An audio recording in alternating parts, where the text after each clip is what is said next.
निरंजन अलख निरंजन ओम अलख निरंजन। तुमची त्यांची भेट बद्रिका आश्रमात झाली असे मला सांगितले। होय, परंतु मच्छिंद्रची तिथेही मी परीक्षा पाहिली। मी त्याला लगेच भेटलो नाही, मात्र तो कठोर तप करत राहिला। आणि मग तुम्ही त्यांना दर्शन दिले, होय ना? होय, त्यानंतर मी त्याला इथेच घेऊन आलो। याच परिसरात त्यांनी ध्यान केले आणि कठोर तपश्चर्या केली।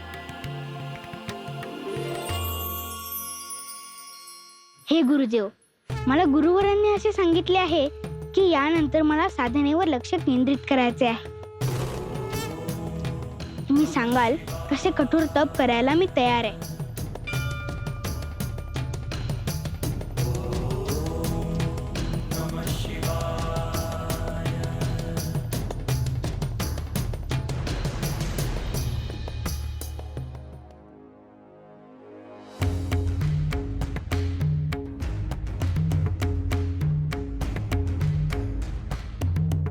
गोरक्ष, मी सोडून गेल्याचे तुझे दुःख कमी झाल्याचे पाहून मला समाधान आहे।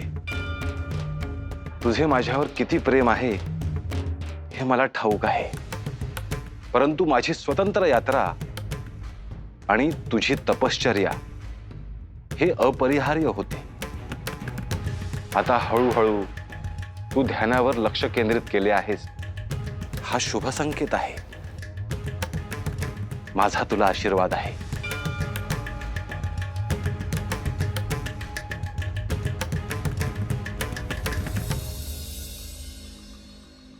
गोरक्ष, पुढील 12 वर्ष तुला इथेच तपश्चर्या करायची आहे, तर तुला हा परिसर माहित असला पाहिजे। चल, मी तुला हा परिसर दाखवतो। जशी आपली आज्ञा गुरुदेव।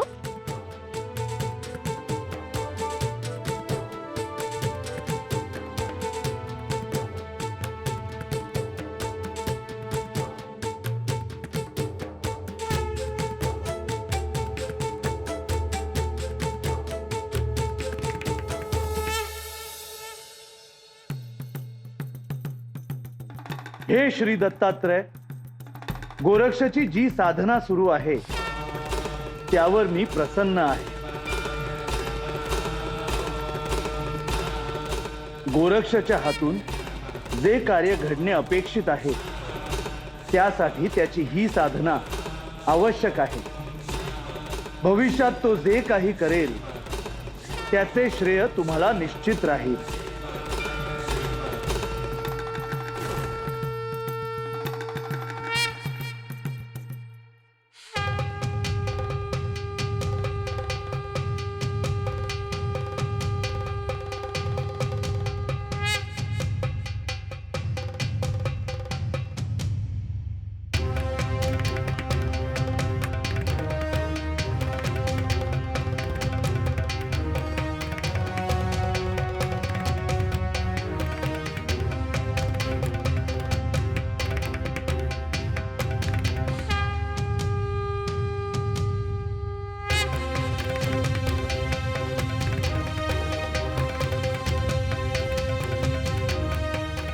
गोरक्ष,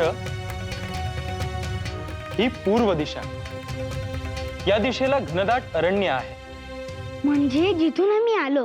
होय, ही उत्तर दिशा। या दिशेला कैलास पर्वत आणि मानस सरोवर आहे। गुरुदेव, मलाही कैलास आणि मानस सरोवर पाहण्याची इच्छा आहे। तुझी इच्छा आपण पूर्ण करू। योग्य वेळ आली की आपण कैलास पर्वताची प्रदक्षिणा करू आणि मानस सरोवरावर स्नान करू। मी त्या दिवसाची वाट पाहिन।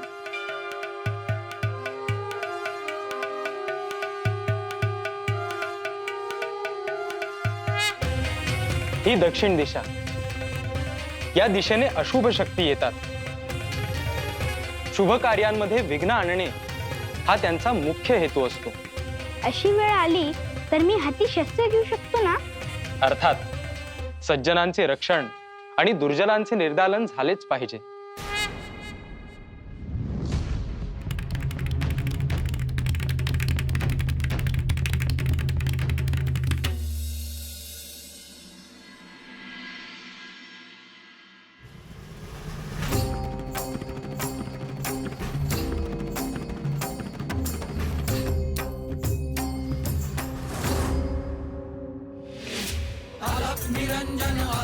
निरंजन अलख निरंजन हो आदेश अलख निरंजन अलख निरंजन अलख निरंजन हो अलख निरंजन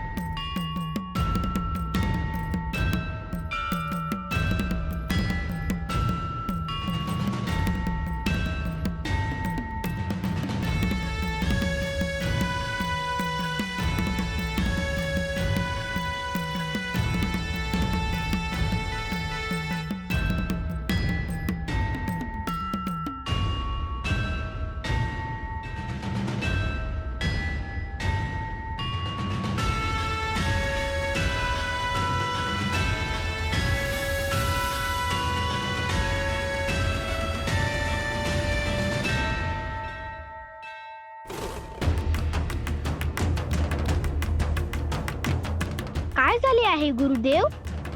मच्छिंद्रसाठी सहाय्य पाठवलं. माझ्या गुरूंना काही झाले तर नाही ना? ते कसे आहेत? तुझे गुरु सुरक्षित आहेत. काळजी करण्याचे कारण नाही. आणि आता तर खऱ्या अर्थाने कार्याला सुरुवात झाली आहे. मला त्यांची काळजी वाटते. मी असताना तू काळजी करण्याचे कारण नाही. तू संपूर्ण ध्यान एकाग्र करून इथे उपस्थित राहा. या क्षणात तू इथे संपूर्णपणे असणे आवश्यक आहे.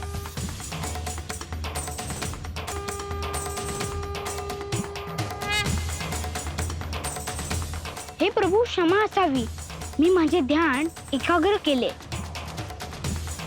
आपण मला आपले स्वरूप काय आहे हे सांगण्याची कृपा कराल का? सर्वांचे मूळ असलेले गुरु स्वरूप मीच आहे. हे परम गुरुतत्व असल्याने याला आरंभही नाही आणि अंतही नाही. श्रद्धेने माझे जे स्मरण करतात त्यांच्या प्रार्थनेला मी तात्काळ उत्तर देतो. भक्ताने केवळ माझ्याकडे येण्याचे ठरवले तरी मी त्यांच्यापर्यंत पोहोचतो. भक्तांना संकटातून सोडवणे ही माझी सहज प्रवृत्ती आहे. गुरुदेव दत्त गुरुदेव दत्त गुरुदेव दत्त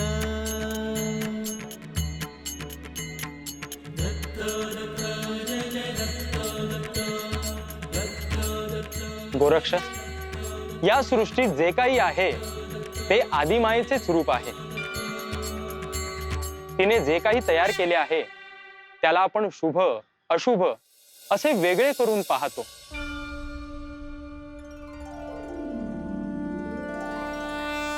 म्हणजे काय गुरुदेव? मला स्पष्ट करून सांगाल का? देव, मनुष्य आणि भूतगण या तिघांचे स्वरूप वेगळे आहे. परंतु या सृष्टीच्या कल्याणासाठी देवांबरोबर भूतगणांचे सहाय्य घेणे देखील आवश्यक आहे. परंतु भूतगणांना अशुभ समजले जाते ना? नाही, आपल्या कार्यात जे सहाय्यभूत होतील ते अशुभ कसे असतील? साक्षात श्री महादेवांचा त्यांना आशीर्वाद आहे. मी हे ध्यानात ठेवेन गुरुदेव.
तुम्हाला एक विचारू?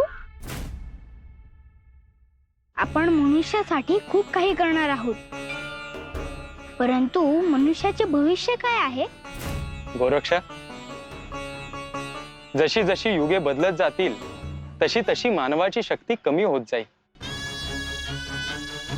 गुरुदेव, म्हणजे पुढच्या काळात मानव हे दुर्बल असतील, ते सामान्य म्हणूनच राहतील का? होय गोरक्ष, त्यासाठीच ऋषींच्या प्रार्थनेनुसार या सृष्टीत परमशक्ती अवतार घेत राहतील. सज्जनांचा उद्धार आणि अपवित्र अनिष्ट अशा शक्तींचे निर्दालन हे शाश्वत राहील. तर असे हे शरीरधारी अवतार म्हणजेच त्या शक्तीचा अनुग्रह. म्हणजे परमशक्तीचे या सृष्टीत अवतरणे हे संपूर्ण मानव समाजासाठी उपयुक्त ठरेल, असेच ना? निश्चितच गोरक्ष, ज्यामुळे या कलियुगात थोड्याच कष्टाने मानवास उत्तम फळ प्राप्त होईल. अर्थात म्हणजे कलियुगातले मनुष्य भाग्यवंतच ठरतील. निश्चित गोरक्ष, केवळ परमशक्तीच्या स्मरणानेच मनुष्य जातीचे कल्याण होईल. मानवाचे पतन होण्याचे जितके मार्ग जास्त, तितकेच परमशक्तीकडून अनुग्रह मिळवण्याचे, कृपा होण्याचे मार्ग त्यापेक्षाही अधिकच. हेच मनुष्य जीवनाचे परमसत्य आहे. स्मरण, पूजा, व्रतवैकल्य हे नियमित करण्यामुळे त्या परमशक्तीशी आपले नाते दृढ होत जाते. गुरुदेव, तुम्ही जे सांगता आहात ते मी ध्यानात ठेवेन. इतकेच नाही तर परमशक्तीशी एकरूप होत असताना पापकर्म दोष, अपवित्र विषय वासना हे सगळंच त्या परमशक्तीच्या चैतन्यात प्रवेश करते आणि भक्तांना त्या शुभ स्पंदनांचा लाभ होतो. हे गुरुदेव, आपण जे मला सांगत आहात त्यामुळे मला अधिक ज्ञान मिळवण्याची इच्छा होतीये.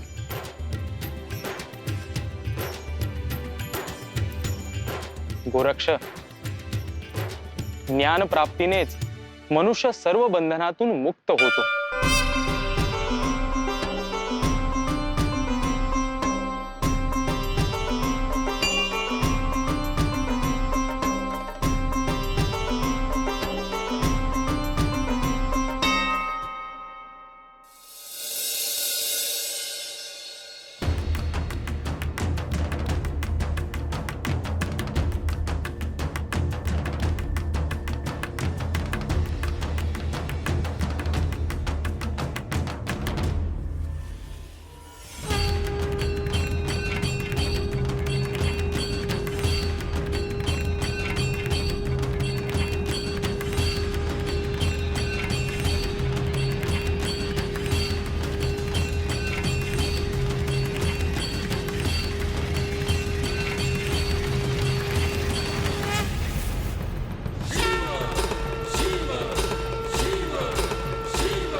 हे श्री महादेव, आपले दर्शन पुन्हा घडले.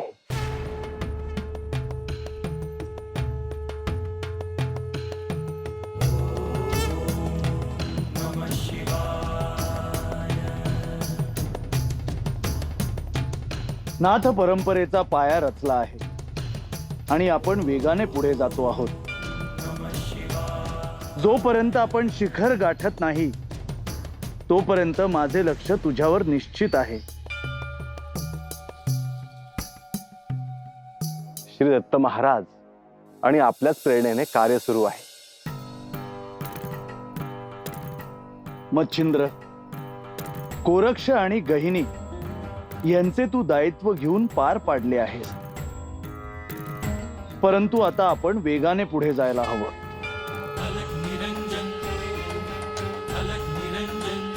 हे कैलासनाथ, काय आज्ञा आहे? 3 नाथांचा जन्म झाला आहे.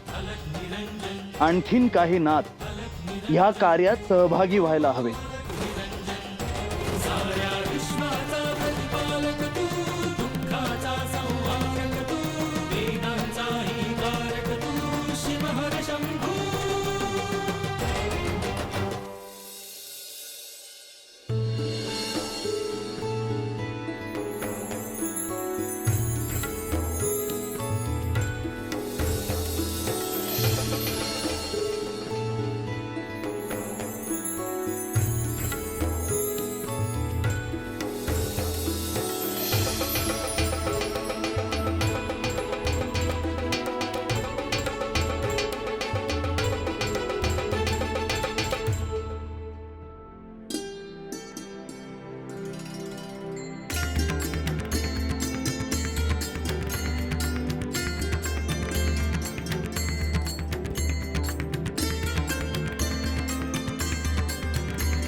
आपल्या हातात फार वेळ नाही. सगळे नाथ एका मागोमाग एक प्रकट होऊन त्यांनी आपले कार्य एकत्रित सुरू करणे आवश्यक आहे. होय, मला मान्य आहे. सगळ्या नाथांनी सगळीकडे एकत्रित कार्य केले तर सृष्टीत जो चांगला बदल आहे तो घडेल. सगळ्यांना खूप मोठा आधार मिळेल. सज्जनांचे बळ वाढेल. पुढचे नाथ प्रकट होण्यासंदर्भात आपण बोलता आहात, यासाठी आपण कोणाचे सहाय्य घेणार आहोत? यावेळी अग्निदेवांचे सहाय्य घ्यावे लागणार आहे. माझा संदेश अग्निदेवांना देण्याचे कार्य तू कर. जशी आज्ञा प्रभू. लवकरच 4थ्या नाथांचे प्रकट होणे आवश्यक आहे. त्यासाठी सगळे मार्ग प्रशस्त करावे अशी माझी इच्छा आहे. आपली इच्छा पूर्ण करण्याचा मी प्रयत्न करेन.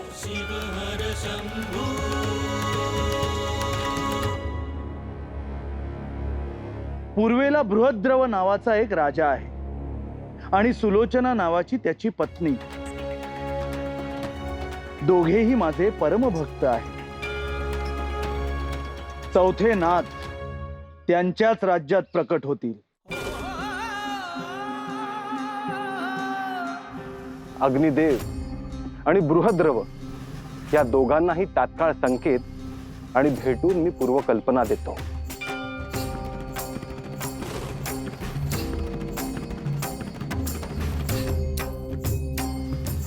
शुभम भवतु. अलख निरंजन अलख निरंजन अलख निरंजन हो आदेश. अलख निरंजन अलख निरंजन अलख निरंजन हो अलख निरंजन अलख निरंजन हो आदेश. अलख निरंजन अलख निरंजन अलख निरंजन हो